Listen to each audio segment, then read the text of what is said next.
જય સ્વામિનારાયણ વિદ્યાર્થી મિત્રો, સામાજિક વિજ્ઞાન ધોરણ 10 ના ક્લાસમાં આપ સૌનું સ્વાગત કરું છું.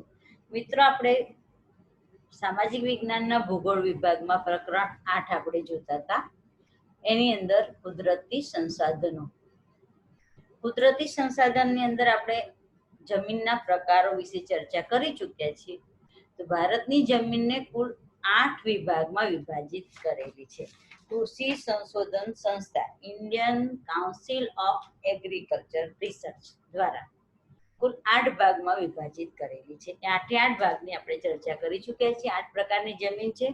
તો આ જે જમીન છે, જમીનનું ધોવાણ એટલે શું, અને જમીન ધોવાણથી જમીનને અટકાવવા માટે આપણે કયા કયા ઉપાયો કરવા જોઈએ, જમીન સંરક્ષણ કેવી રીતે કરવું જોઈએ, એ બધા મુદ્દાની ચર્ચા આપણે આજે કરીશું મિત્રો. એમાં જોઈએ આપણે જમીન ધોવાણ એટલે શું. તો જમીન ધોવાણ એટલે કે જમીનના જે કણો છે, એટલે કે જમીનની ઉપરની સપાટી. આપણે આગળ જોઈએ જમીનની વ્યાખ્યામાં, જમીન એટલે ભૂસપાટીનું ઉપરનું પાતળું પડ કે જે કૃષિ ઉત્પાદન માટે ઉપયોગી છે. ઉપરનું જે પાતળું જે પડ છે, એ પડનું નિર્માણ કેવી રીતે થયું છે, એની ગુણવત્તા કેવી છે, એના આધારે એની ઉત્પાદકતા અથવા તેની ફળદ્રુપતા નક્કી થાય છે. તો જમીન માટે, કૃષિ ઉત્પાદન માટે જમીનનું જે ઉપરનું પડ છે એ અતિ મહત્વ ધરાવે છે. અને આ જે ઉપરનું જે પડ છે, જે જૈવિક દ્રવ્ય અને ક્ષારીય દ્રવ્યોનું બનેલું છે, તો એ જમીનનું પડ જ્યારે ધોવાઈ જાય છે ત્યારે એની ગુણવત્તા શું થાય છે, ઓછી થઈ જાય છે. તો આ માટે જમીનનું જે ઉપરની સપાટી છે એ અતિ મહત્વ ધરાવે છે. તો જમીન ધોવાણ એટલે જમીનના કણોનું ગતિશીલ હવા, એટલે કે ઝડપથી વાતો જે પવનો છે, હવા, પછી પાણી દ્વારા પણ જમીનની ઉપરની સપાટી ધોવાઈ જાય છે. મિત્રો, અત્યારે આપણે જાણીએ છીએ કે કેટલાય દિવસથી વરસાદ આવે છે. તો વરસાદના સમય શું થાય છે, આપણા ઘર આગળની બધી જે કે માટી હોય છે, એ માટી એક સ્થળેથી બીજા સ્થળે ધોવાઈને જાય છે. કેટલીક વખત એવું બને છે કે જ્યાં ઢાળ હોય એના પર પાણી સરળતાથી વહી જાય, ને એની સાથે સાથે પાણીની સાથે ઘણું બધું અંદર વહાવી જાય છે. કચરો હોય, કાગળ હોય, માટીના કણો હોય, બધું ધોવાઈ જાય છે. અને કેટલીક જગ્યાએ ખાડો હોય તો એમાં બધું પુરાઈ પણ જાય છે. એટલે આ જે પ્રક્રિયા છે કે જમીનના કણોનું હવા કે પાણી દ્વારા એક સ્થળેથી બીજા સ્થળે સ્થળાંતરિત થવું, અથવા તો ગતિશીલ જવું, અથવા તો દૂર હડસેલાઈ જવું, એટલે કે ખસી જવું, એક જગ્યાએથી બીજી જગ્યાએ કણોનું સ્થાનાંતર થવું. આ પ્રક્રિયાને આપણે કહીએ છીએ જમીન ધોવાણ. ટૂંકમાં વ્યાખ્યા કહીએ આપણે તો કુદરતી પરિબળો દ્વારા, કેવા પરિબળો, તો પવન અને હવા, પાણી જેવા કુદરતી પરિબળો દ્વારા જમીનના કણોનું એક જગ્યાએથી બીજી જગ્યાએ દૂર હડસેલાઈ જવું, એને આપણે જમીન ધોવાણ કહીએ છીએ. જમીન ધોવાણ વહેતું જળ અને પવન દ્વારા મુખ્યત્વે થાય છે. તો જમીન ધોવાણ મુખ્યત્વે 3 પદ્ધતિથી થાય છે: કોતર ધોવાણ, પડ ધોવાણ અને પવન ધોવાણ. તો જોઈએ એમાં ખરાબાની ભૂમિ એટલે શું.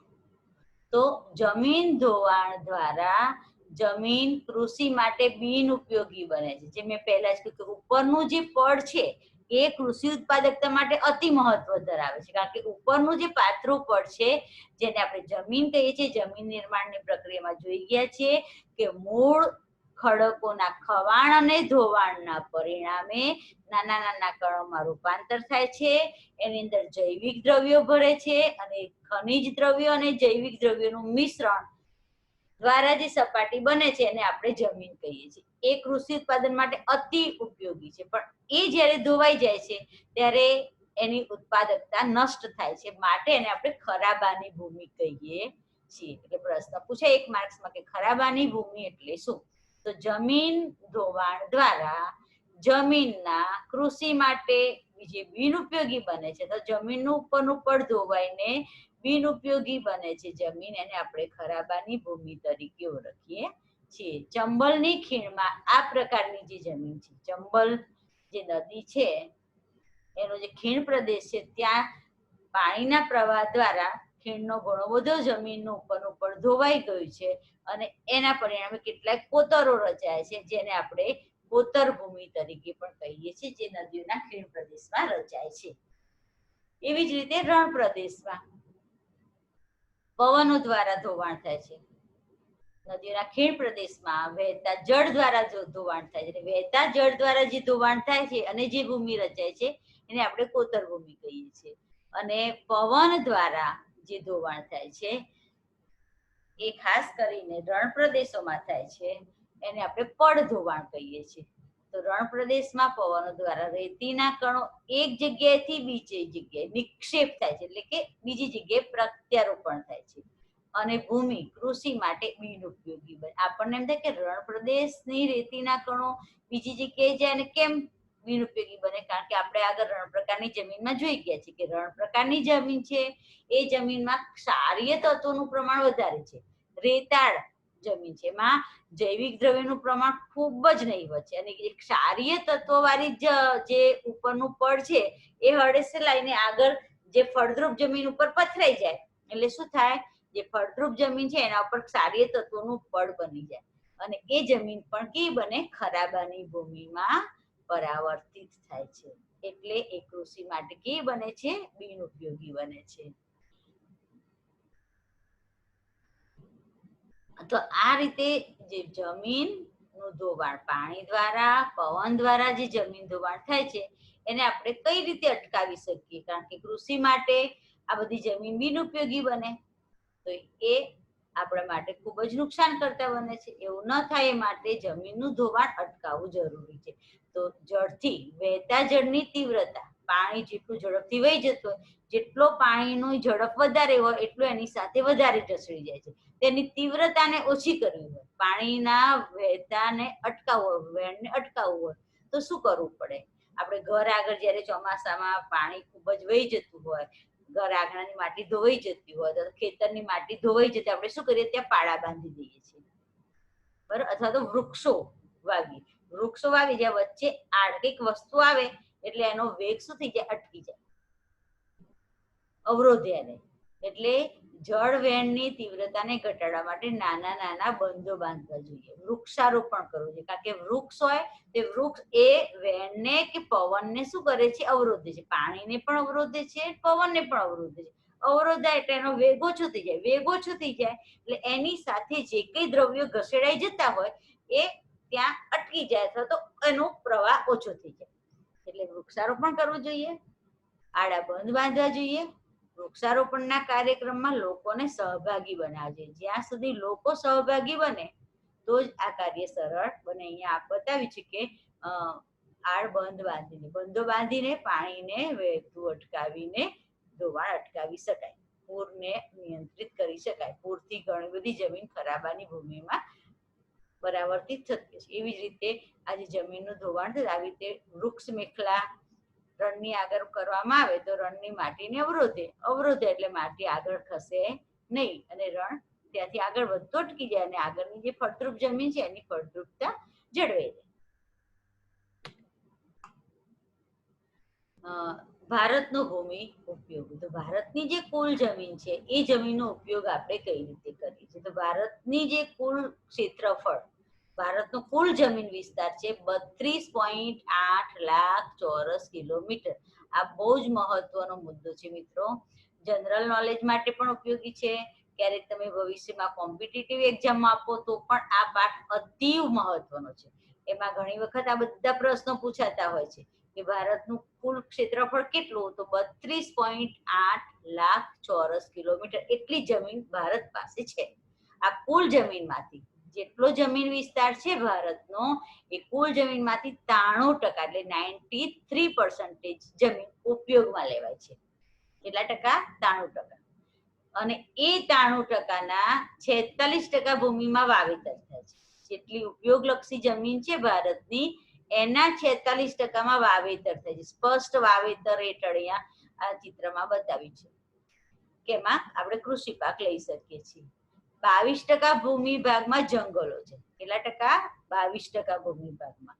આપણે જાણીએ છીએ કે પર્યાવરણની દ્રષ્ટિએ કુલ જમીન વિસ્તારના 33% ભાગમાં જંગલો હોવા જોઈએ. પણ ભારતમાં કેટલા ટકા છે? 22% ભૂમિ ભાગમાં જંગલો છે. 5% ઉજ્જડ ભૂમિ છે. 5% કે ઉજ્જડ ભૂમિ કે જે કશા જ ઉપયોગમાં આવતી નથી. 8% ભૂમિ પડતર છે. 8% જમીનમાં આપણે એનો કોઈ કૃષિમાં કે એમાં ઉપયોગ કરતા નથી. એ પડતર જમીન છે. એ ભવિષ્યમાં અમે ઉપયોગલક્ષી બનાવી શકીએ એવી છે. 4% ભૂમિ કાયમી ગોચર છે. કેટલી? કુલ જે 93% છે એમાંથી 4% જમીન ગોચર. ગોચર એટલે પશુઓના ચરાણ માટે નક્કી કરેલો વિસ્તાર. એ કાયમ માટે પશુ ચરાણ માટે રાખેલો એ વિસ્તાર. એટલે કે એક જ બાજુ બધી ના, બધી જગ્યાએ થોડી થોડી જમીન, પણ એ ટકાવારીની દ્રષ્ટિએ 4% છે. આપણા ગામની અંદર પણ અમુક એકાદું ખેતર હોય જે ગોચર, જે ગામના બધા પશુઓ ચરતા હોય, તે કોઈની માલિકી હોતી નથી. એવી સમગ્ર દેશમાં 4% વિસ્તાર ધરાવે છે. ત્યાર પછી 14% ભૂમિ કૃષિ માટે ઉપલબ્ધ નથી અને 1% ભૂમિ જે છે એ બાગ બગીચા છે એમાં. એટલે કુલ 23% ભૂમિ ભાગમાં જંગલ આચ્છાદિત કહી શકાય. એટલે કે 1% ભૂમિમાં બાગ બગીચા છે.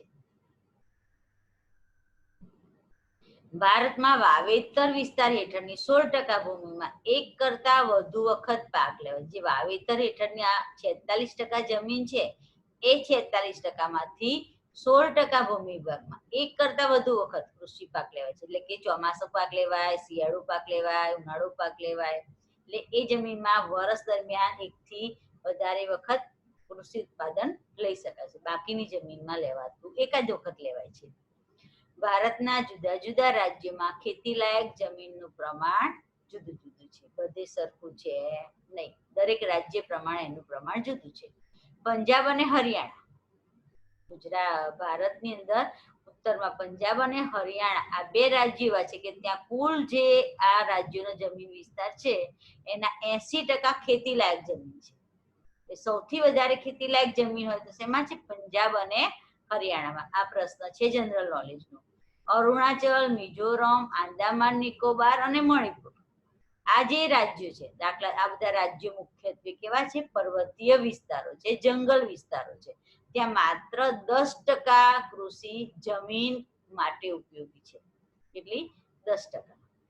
આમાં જંગલો વધારે છે, પહાડો છે, એટલે કૃષિ માટે માત્ર 10% જમીન એવી છે કે જેમાં કૃષિ ઉત્પાદન કરી શકાય છે. એટલે સૌથી વધારે તો પંજાબમાં અને સૌથી ઓછું કૃષિ લાયક જમીન તો અરુણાચલ, મિઝોરમમાં, એટલે કે પૂર્વાચલ રાજ્યમાં. ભારતમાં જંગલોનું પ્રમાણ કુલ ક્ષેત્રફળના 3જા ભાગ કરતા ઓછું છે. આપણે જોઈ ગયા કે કુલ ક્ષેત્રફળ છે 32.8 લાખ ચોરસ કિલોમીટર અને એના 22% વિસ્તારમાં શું છે? જંગલો છે. એટલે 3જા ભાગ કરતા ઓછો જંગલ વિસ્તાર છે. ભૂમિ અવક્રમણ અને ભૂમિ સંરક્ષણ. પછીનો મુદ્દો છે મિત્રો ભૂમિ અવક્રમણ. ભૂમિ અવક્રમણ એટલે શું? તો અને ભૂમિ સંરક્ષણ તો કુદરતી પરિબળો સિવાય માનવીય પ્રવૃત્તિ દ્વારા જમીન ધોવાણ થાય છે તેને ભૂમિ અવક્રમણ કહે છે. એટલે જમીનનું ખરાબામાં પરાવર્તિત થવું. એટલે માનવીય પ્રવૃત્તિ, કુદરતી પરિબળો કેવા? તો વાવાઝોડું છે, પવન છે, વરસાદ છે, પૂર છે, આ બધા કુદરતી પરિબળો. ભૂકંપ છે, જ્વાળામુખી, એનાથી પણ ભૂમિને નુકસાન થાય છે. ભૂમિ અવક્રમણ કહેવાય. તે કુદરતી પરિબળો સિવાય માનવીય પ્રવૃત્તિ દ્વારા, માનવીય પ્રવૃત્તિમાં શહેરીકરણ આવે, ઔદ્યોગિકરણ આવે, આધુનિકરણ આવે, એના દ્વારા જે ભૂમિ અવક્રમણ થાય છે, ભૂમિ પ્રદૂષિત થાય છે, એને શું કહેવાય છે? ભૂમિ જે પ્રદૂષિત થાય છે, ખરાબામાં ફેરવાય છે, એને ભૂમિ અવક્રમણ કહેવામાં આવે છે. આ ભૂમિ અવક્રમણના પરિબળો એમાં માનવી દ્વારા નિર્વનીકરણ. નિર્વનીકરણ એટલે જંગલોનો વિનાશ કરો માનવીય પ્રવૃત્તિ દ્વારા. જેમ જેમ માનવ વસ્તી વધતી જાય છે એમ જરૂરિયાતો વધે છે. માનવીની જરૂરિયાતો વધતા અનાજની જરૂરિયાત, રહેઠાણની જરૂરિયાત, પરિવહન માટે વાહનોની જરૂરિયાત, રોડ રસ્તા વધારે કરવા પડે, પરિવહન વધે એટલે.